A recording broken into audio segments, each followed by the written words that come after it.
Quero convidar você a abrir lá em Hebreus capítulo 5, versos de 12 a 14. Você acompanha, pois eu vou estar lendo uma outra tradução, que é a Bíblia a Mensagem. Nós estamos aí, começamos semana passada uma outra série tratando sobre somos criados à semelhança de Cristo, e a nossa busca é sermos cada dia mais ser parecido com Cristo. E hoje vamos falar sobre crescer. Hebreus capítulo 5, de 12 a 14. Conseguiu abrir lá? Achou? Ligou a Bíblia lá? Então eu quero convidar você a fechar os seus olhos e a gente vai orar. Feche seus olhos. Eterno Deus, nós te louvamos, nós te agradecemos. Obrigado pelo ministério de louvor, Deus, que nos conduziu à adoração ao Senhor de forma cantada. E agora, Senhor, queremos continuar a te adorar ouvindo e também, Senhor, atentos ao que o Senhor tem a nos dizer. Abençoe teu povo. Obrigado pela tua palavra, obrigado pela liberdade que o Senhor nos concede nesse país de abrirmos a Bíblia, abrirmos a porta de um lugar e se reunir e ali, ó Deus, anunciar a tua palavra. Ó Pai, que a gente possa valorizar isso, que a gente possa dar valor, ó Deus, a essa oportunidade, esse privilégio de podermos nos reunir em teu nome e anunciar, a falar, a aprender da tua palavra. Assim eu oro, ó Deus, em nome de Jesus. Amém e amém. Hebreus capítulo 5, verso 12 a 14, leio na tradução da Bíblia a Mensagem. Então você tenta acompanhar aí, que diz: vocês já deveriam ser mestres, mas percebo que ainda precisam de alguém que se sente com vocês e ensine de novo os princípios elementares de Deus, desde o início. Estão bebendo leite materno enquanto deveriam estar há muito tempo ingerindo alimento sólido. O leite é para os principiantes, inexperientes no caminho de Deus. O alimento sólido é para quem tem maturidade e alguma prática em discernir o que é certo do errado. O autor de Hebreus, ele possivelmente ao escrever esse texto, ele levantou do lado esquerdo da cama e ele está dando uma bronca. E possivelmente uma bronca com razão, né? Ele encontra ali irmãos experientes, vividos na fé, mas que ainda agiam como crianças. Você imaginou? Imagina agora, acaba o culto daqui a pouquinho e você chega ali na porta e vê um irmão aí de uns 40 anos agindo como as crianças quando termina o culto. Qual seria a sua reação? Acabou o culto, aí tá lá o irmão João, 40 anos, chorando como o Davi, pequeno Davi. E a gente vai olhar assim e falar, tem alguma coisa estranha com o João. E a gente vai procurar a Samira e vai dizer, Samira, essa semana a gente vai procurar um psiquiatra para o João. Porque não é normal isso. E é mais ou menos isso que o autor de Hebreus está dizendo. Olha, não é normal isso que vocês estão vivendo.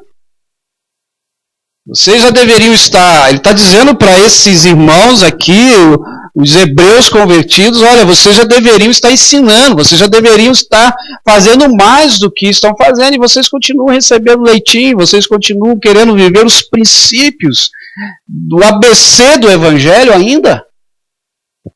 Vocês estão tomando leite, já era para estar comendo feijoada, churrasco, já era para estar comendo comida grossa. E o que a gente vai aprender nessa noite é justamente aprendermos a crescer em semelhança a Jesus Cristo, mas não somente aprender e deixar para nós, mas transmitir isso para outros. O processo de sermos parecidos com Jesus Começa nesse crescimento da minha fé e na prática da mesma. E esse crescimento exige, esse andar de semelhança com Jesus exige de mim uma decisão. Não é automático. E varia de um para o outro. Para uns anda mais rápido, tem mais interesse. Para outros anda mais devagar. Mas precisa tomar uma decisão. Lá em Mateus capítulo 9, verso 9, Jesus olhou para um homem chamado Mateus, que é inclusive o autor desse evangelho, e o convida a deixar o que ele estava fazendo e segui-lo. E ele tomou a decisão de seguir. E para Mateus não foi fácil. Inclusive, eu acho que para Mateus a decisão de largar tudo e seguir Jesus foi mais complicado que para Pedro. Que Pedro era pescador. Tinha uma empresa de pesca. Então, se tudo desse errado na vida de Pedro com Jesus, ele voltava para a pesca. E tanto é que quando você lê João capítulo 21, diz lá que Pedro voltou para a pescaria. Mateus era funcionário público. A partir do momento que ele abrisse mão daquilo, só fazendo concurso de novo se passasse. Era mais difícil voltar para aquilo que ele fazia. Mas ele tomou uma decisão. Ele queria seguir o mestre. Ele queria andar com Jesus. Decidir ser um discípulo de Jesus é entender que ele vai me moldar à vontade dele. E a vontade dele é sempre boa, perfeita e agradável. É sempre o melhor para nós.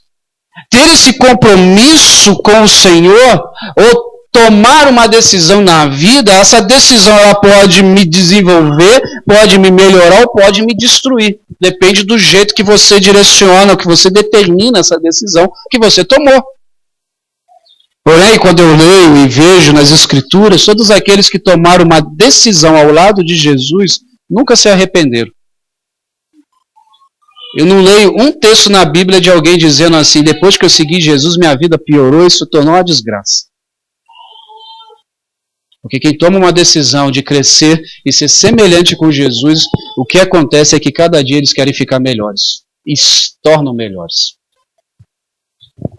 Em 2 Pedro, capítulo 3, diz, verso 11, visto que todas essas coisas hão de assim ser desfeitas, deveis ser tais como os que vivem em santo procedimento e piedade. A gente precisa entender que tomar uma decisão de ser semelhante a Cristo exige de mim deixar de ter uma vida medíocre. Entendendo que mediocridade é viver uma vida na média. Muitos estão hoje não crescendo e não se desenvolvendo, e como o autor de Hebreus escreveu, sendo crianças, porque decidiram, na verdade, se comprometeram, na verdade, a viver uma vida secular. E querem engordar suas poupanças, querem ter uma vida de status social, querem despontar em algo, mas não querem se envolver verdadeiramente com Cristo. Alguns pensam, vou deixar isso para depois. Como se a opção de seguir a Jesus fosse algo que eu deixo para depois. Segundo plano. E aí a gente vai vivendo a vida e vai, uma vez ou outra, indo à igreja ou indo no pequeno grupo, querendo adorar a Deus, mas eu quero adorar a Deus vivendo do meu jeito. Então a gente precisa entender quais as escolhas que nós temos. Como que eu quero crescer com o Senhor? E o autor de Hebreus vai nos ensinar muito sobre isso. Ele traz aí essa metáfora do alimento. E é algo que naquele tempo e hoje a gente entende. Uma criança, um recém-nascido, você não pode dar uma feijoada para ele. Pode, pode. A Paula e eu conhecemos um casal. E nós evangelizávamos esse casal quando estávamos em Andirá. Ele tinha 17 anos e ela uns 15. Viviam juntos e tinha um bebezinho de uns 3 meses. E a gente ia lá, visitava, e toda vez que a gente ia, aquele bebezinho sofria com cólica. As primeiras visitas a gente achou normal, criança tem esse negócio. Até que lá, para algumas outras visitas, a gente descobriu o motivo da cólica daquele bebê. Ela dava batata amassada para aquela criança. Ela dizia que o leite era fraco, que o leite dela não dava, que as pessoas falavam, dá batata amassada. E aí a Paula disse, você vai acabar matando teu filho.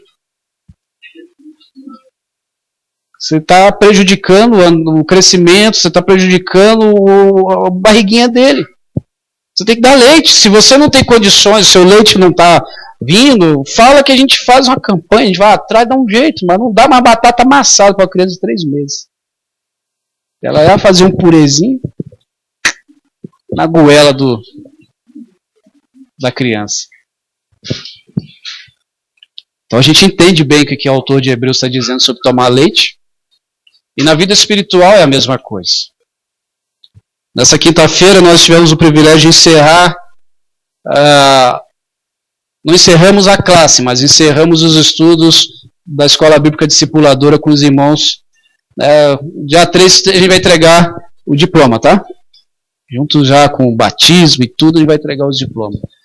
E eu disse para eles, olha, o ano que vem a gente vai já dar uma papinha mais grossa. Esse ano foi leitinho, né? Vai engrossando a papa.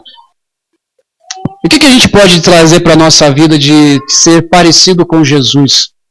Através do que o autor de Hebreus está dizendo. Primeira coisa que a gente precisa ter em mente é que eu preciso aprender a praticar aquilo que eu estou aprendendo.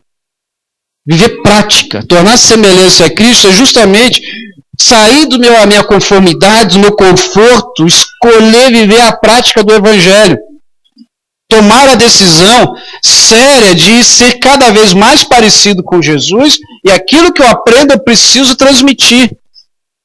Queridos, tem pesquisas dizendo, pesquisas feitas por pastores e por agências cristãs, dizendo que as pessoas, os membros das igrejas, muitas vezes não conhecem o básico da fé cristã. E muitas vezes não conhecem nem a sua própria Bíblia. Talvez se eu pedir para você abrir alguns textos agora, a gente vai demorar o sermão. Ontem aconteceu um fato bem interessante, e eu fiz de propósito, lógico. Eu fui pregar no aniversário de uma igreja, e eu disse à igreja, irmãos, eu vou pregar hoje sobre Atos 29. E muitos começaram a abrir Atos. Além da Paula que já conhecia, só um outro que disse assim, mas não existe Atos 29. E eu ouvi, a igreja era grande, mas eu ouvi ele falando, mas eu não disse que eu vou pregar em Atos 29, eu vou pregar sobre Atos 29. E a mensagem era que a nossa vida, Deus continua escrevendo o livro de Atos através da nossa vida, através do Evangelho que está em nós, e nós continuamos escrevendo Atos, e agora Atos 29. Depois você lê Atos 28, finalzinho, tem um gostinho de quero mais. Porque o Senhor continua escrevendo a história da igreja através de você. Mas já teve gente folheando a Bíblia para chegar em Atos 29. E às vezes a gente tem um probleminha porque a gente não se aprofunda. A gente não lê a Bíblia. A gente não estuda e a gente começa a cair em algumas armadilhas de pessoas espertas que começam a oferecer coisas que Deus não está oferecendo. Porque a gente não bota em prática a palavra de Deus. E a gente começa a comprar tijolinho ungido. Aí começamos a comprar saquinho de cimento desse tamanhozinho, pequeno, a R$150. Porque aí eu vou ter minha casa própria. Vassoura para espantar mal-olhado de casa. Porque a gente não põe na prática a palavra de Deus. Caneta para assinar cheque abençoador. Aí, quem tem cheque aí? Irmãos, e a gente começa a ver essas coisas e as igrejas assim. Sabe por quê? Porque há 2 problemas ali. Há aqueles que se aproveitam da fé do outro e há aqueles que querem se aproveitar para serem abençoados em benefício próprio e vão atrás dessas coisas. Porque não querem colocar e viver uma prática bíblica em suas vidas. Quem aqui quer ser abençoado? Eu vou te dar hoje a dica. Quem quer ser abençoado? Ninguém? Você quer ser abençoado? Pergunta para a pessoa que está do seu lado. Quer ser abençoado?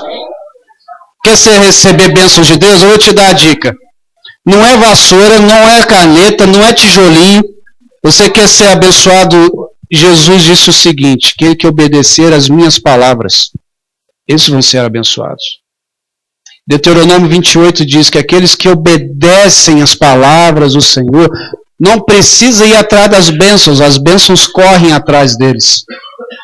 Então eu não preciso ficar indo atrás de vassoura ungida, é bom para tirar poeira da casa. Caneta ungida é bom para escrever.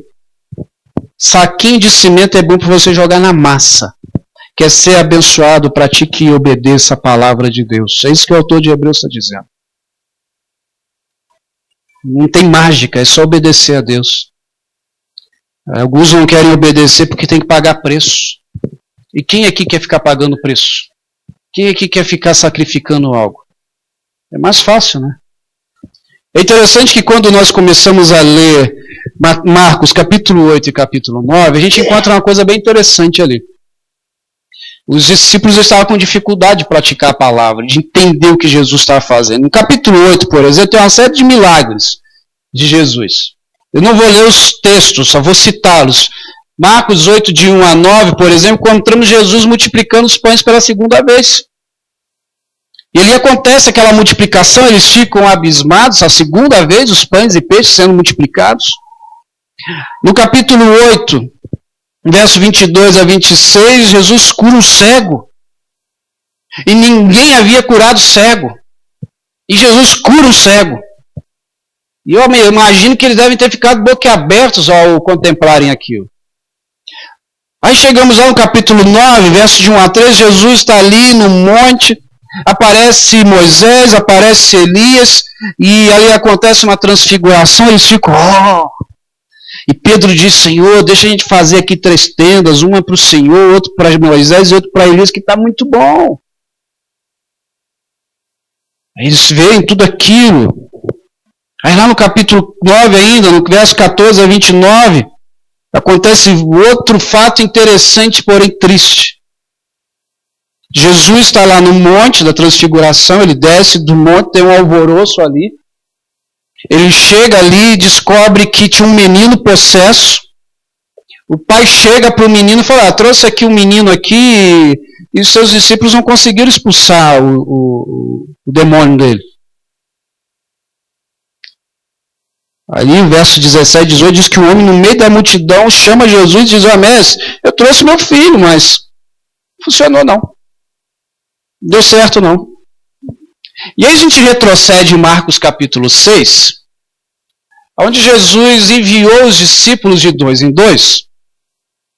E no versos de 7 a 13, vai dizer que eles foram, pregaram, Jesus deu muitas instruções para eles. E no verso 13 eles estão animados porque eles expulsaram demônios. Espera aí. Por que no capítulo 9 eles não expulsaram demônios e no capítulo 6 eles haviam expulsado demônios? O que aconteceu? O poder de Jesus só foi para aquele momento do capítulo 6, lá, quando ele envia, e agora que ele não está presente, está no monte lá com os outros discípulos, eles não conseguiram? Será que o poder de Jesus ele é temporário na vida da gente? Jesus explicou para eles que aquele tipo de demônio sairia com jejum e oração, e isso eles viam Jesus fazer direto. Tudo Jesus tirava para orar. Qual foi o problema deles? Eles não se aprofundaram na fé. Eles não perceberam que precisavam ir mais fundo na fé deles. E aí tiveram essa dificuldade. Irmãos, se a gente quer ser abençoado, se a gente quer viver uma vida santa diante de Deus, se a gente quer parecer cada vez mais com Jesus, a gente tem que aprofundar a nossa fé. Vir à igreja já uma vez por semana é pouco para isso. Vir na igreja e vir no PGM 2 vezes por semana, então, é pouco para isso. Eu preciso todo dia. Todo dia eu preciso sentar com Jesus e conversar com Ele. Fala: Senhor, me ensina cada vez mais a te amar, a ler a palavra e aprofundar. E praticar, lógico. Porque uma outra coisa que o autor de Hebreus também ensina, que agora eu aprendi, estou praticando, mas é que esse parecer com Jesus não dá para fazer sozinho, tem que andar junto com alguém. Olha o que diz o verso 12. De fato, embora a esta altura já devessem ser mestres, vocês precisam de alguém que lhes ensine novamente os princípios elementares da palavra. Ainda que ele esteja dando uma bronca aqui, a gente precisa aprender a compartilhar verdades espirituais e a caminhar com alguém. Você não é ilha isolada, e andar com alguém é sinal de maturidade. Os leitores dessa carta que esse autor escreveu, eles eram salvos há muito tempo, porém eles estavam só recebendo e não estavam transmitindo. E quando iam transmitir, não sabiam transmitir, porque eles eram, infelizmente, bebês na fé. A gente tem procurado aqui na igreja desenvolver o relacionamento discipulador. Carinhosamente a gente chama de RD, é mais fácil. Mas muitos ainda não entenderam ou não querem isso. Irmãos, e quando a gente transmite conhecimento, é bom que a gente também aprende. Porque quando eu transmito, eu sou obrigado a ter que buscar mais conhecimento e aprender mais. E andar com alguém é bom porque eu tenho alguém para me dar apoio. Eu tenho alguém para chorar comigo e eu chorar com ele. Infelizmente, esses irmãos aqui que o autor de Hebreus escreve, eles não estavam andando com ninguém. E a gente precisa andar com as pessoas. As pessoas precisam andar com a gente.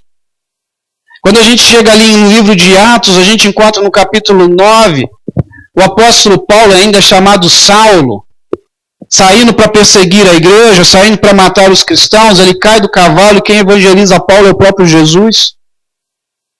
Depois ele é encaminhado e agora chega um homem chamado Ananias. Você conhece toda essa história. A nossa dificuldade é que nós conhecemos muitas histórias da Bíblia, mas a gente vive poucas histórias que a Bíblia traz de ensinamento para nós. E Ananias pega esse homem é batizado. E ali no verso 9 de capítulo 9, verso 18, diz que as escamas de Saulo caíram, ele voltou a enxergar, agora ele é batizado. Ananias leva esse homem ali junto aos outros discípulos. Verso 17. Aí os discípulos olham aquele homem, agora aquele homem quer caminhar, quer andar. Barnabé vai até Tarso, onde ele tinha ido, traz de volta, caminha com Paulo. Paulo aprende o que é um discipulado. Paulo agora anda com outros, andou com Silas, andou com Timóteo e com várias outras pessoas que nós encontramos no Novo Testamento. Essa é a dinâmica da vida cristã. Se eu quero parecer com Jesus, eu preciso caminhar com alguém. Porque Jesus fez isso. Jesus escolheu 12 homens que ninguém talvez escolheria para ser líder da empresa deles, mas ele chamou, caminhou, ensinou, escolheu 3 desses homens para ficar mais pertinho dele, esses 3 fizeram uma arruaça na pregação do Evangelho. João, Pedro e Tiago.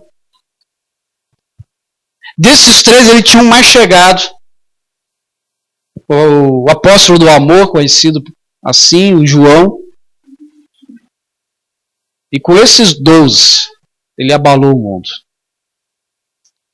Eu lancei um desafio para a liderança e esse desafio agora é para a igreja. Nós vamos encerrar 2017 não com aquele número que nós pensamos no início de 2017, que era 70.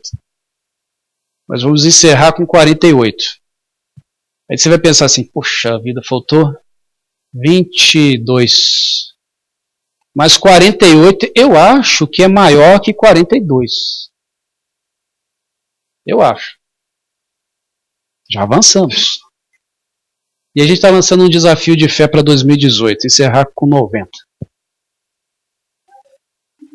Vou repetir. Encerrar com 90. E aí você vai dizer assim, pastor, não dá. A conta não bate. Esse ano foram 42, para 48, foram 6.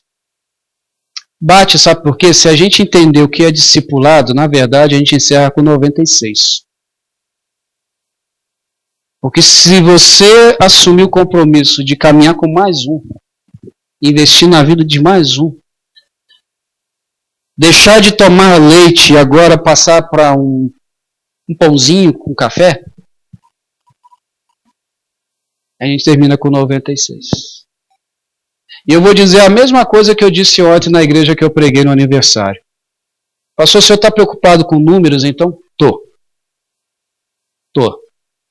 Eu não tenho, primeiro que eu não tenho problema com número. Não tenho numerofobia, medo de números, e não tenho problema com numerolatria, não adoro números. Mas o número, atrás do número tem uma pessoa. Então eu estou preocupado com a pessoa, ou com as pessoas que precisam ouvir de Jesus.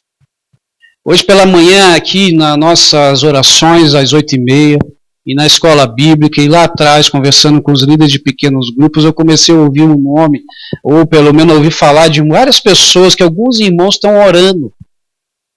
E dizendo, ele não vai vir hoje, mas ele está para vir. Basta a gente investir. Porque eu preciso andar com alguém. E não só para evangelizar, mas para o meu crescimento. Sentar com alguém, conversar, desabafar, ler a Bíblia, estudar a Bíblia. Quero dizer para os irmãos que caminham comigo no RD que essa semana a gente vai começar a trabalhar o livro O Impostor que Vive em Mim. A gente vai estudar junto esse livro. O tema já é bem sugestivo, né? Porque a gente precisa aprender a caminhar com alguém. E por que eu tenho que andar com alguém e alguém tem que andar comigo? Porque o autor de Hebreus me ensina uma outra coisa. Que eu preciso estar pronto e disposto a aprender. Mas a gente vai morrer e não vai aprender tudo. O apóstolo Paulo, antes de morrer, ele pede assim, traz para mim as capas, a capa, tá frio aqui, lá em 2 Timóteo capítulo 4, traz para mim os pergaminhos, traz para mim os meus livros. E você pensa, o cara está quase morrendo, já está com a sentença anunciada, o cara ainda quer ler. Porque quando a gente está vivo, a gente ainda pode aprender. Hebreus 5,12, ele diz, olha, vocês precisam de alguém que lhes ensine novamente os princípios elementares da palavra de Deus.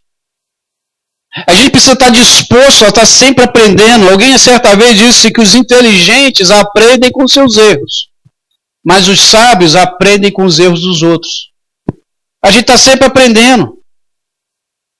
O falecido pastor Russell Shedd, PhD em teologia, um homem extremamente inteligente, uma certa vez disse o seguinte, eu não sei nada. E quando eu vi isso e pensei, se esse homem não sabe nada de nada, eu sei. Porque a gente está sempre aprendendo. Não se deixe fechar para o aprendizado. Sente-se com pessoas e aprendam. Uma vez conversando com um pastor, 10 anos mais novo do que eu, e eu disse para ele, rapaz, a gente podia andar junto, queria aprender contigo. Ele falou, se eu não tiver problema de andar com alguém mais novo, eu falei, não tem problema, você tem coisa para me ensinar e eu tenho coisa para te ensinar. E junto a gente aprende. Porque às vezes a gente tem esse ego dentro da gente esquisito, que não, já aprendi de tudo. Estou procurando coisas novas, ou então, se está procurando coisa nova, tá bom, mas achar que já aprendeu de tudo, a única solução então agora para você orar e dizer, Senhor, me leva logo para o céu, porque eu já aprendi tudo aqui. O que mais farei aqui, né? Enquanto nós estivermos vivos, a gente pode estar aprendendo e precisa estar aberto a aprender. Estar aberto a desenvolver esse aprendizado com alguém, caminhar com alguém. Infelizmente, irmãos que passam anos na igreja, que ainda não sabem de nada e acham que sabem de tudo. Já conviveu com gente que se acha sabedor de tudo? E você vai conversar, não dá nem para conversar. No emprego, na escola, ou até mesmo na igreja. Tem gente que às vezes a gente chega perto, que não dá nem para chegar perto, porque não vai falar o quê? Sabe de tudo. Aí a gente olha e pensa, gente, quer parecer mais com Jesus? Busque conhecimento. Busque praticar. Busque realmente se deixar ser usado por Deus. Busque andar com alguém. Você que já está fazendo discipulado com alguém, se o teu discipulador não tem te procurado, cobre dele. Eu falo isso com os meus discipuladores, porque eu tenho vacilado com eles e falo, cobre. E a gente arruma um horário, nem que seja 4 horas da manhã. Eu sei que eles vão fazer o teste essa madrugada, vão querer ligar para mim. E eu atendo o telefone, demora um pouco. Até eu acordar. Mas a gente tem que andar junto. A gente precisa perguntar para o Senhor, Senhor, em que área da minha vida eu tenho que crescer? Aonde eu estou errando no meu investimento pessoal? Porque às vezes a gente fica patinando, porque a gente está fazendo a coisa errada e o Senhor queria que a gente fizesse outra coisa. E aí Deus está dizendo, olha, eu estou mandando você para a esquerda, você vai para a direita. E aí você gasta energia, gasta dinheiro, gasta tempo da sua vida. Se frustra porque você não obedece, quer ser abençoado, mas não obedece.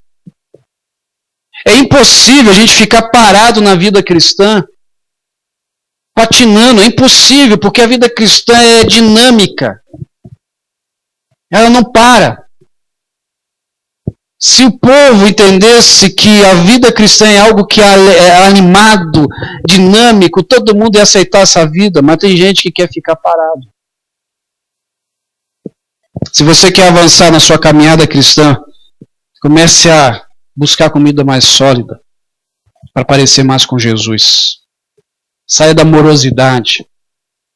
Saia desse conforto tão gostoso que você às vezes tem e não quer abrir mão. E acaba sofrendo. E não cresce. E é enganado. Eu quero orar por você nesse momento. E nessa oração eu queria que você fizesse 2 coisas. Uma constantemente a gente já tem feito. Que você pensasse naquela pessoa que você quer ver salva para Jesus, seu mais um. E assuma o compromisso de procurar essa pessoa essa semana. E diga, olha, eu orei por você. E pergunta para ela o que ela está precisando. E a segunda coisa que eu queria que você estivesse orando é perguntar para Deus, Senhor, onde que eu preciso crescer na minha vida espiritual? Que às vezes a gente não percebe. Talvez você precisa crescer na área de oração. Talvez você precisa crescer na área da leitura da palavra. Talvez você precisa crescer na área da mordomia do seu tempo, na mordomia do seu dinheiro. De repente você precisa crescer em tudo. Porque se der um leite já com aveia, você já tem problema. Porque está tão fraco na fé. Creia que o Espírito Santo de Deus vai te fortalecer agora. Porque o maior desejo de Deus é que você pareça com o Filho dele. Vamos orar? Pai, queremos parecer com o Senhor a cada dia. Queremos crescer, ó Deus, em conhecimento do Senhor. Queremos, Senhor, crescer na prática da Tua palavra. Queremos crescer, ó Deus, no aprendizado.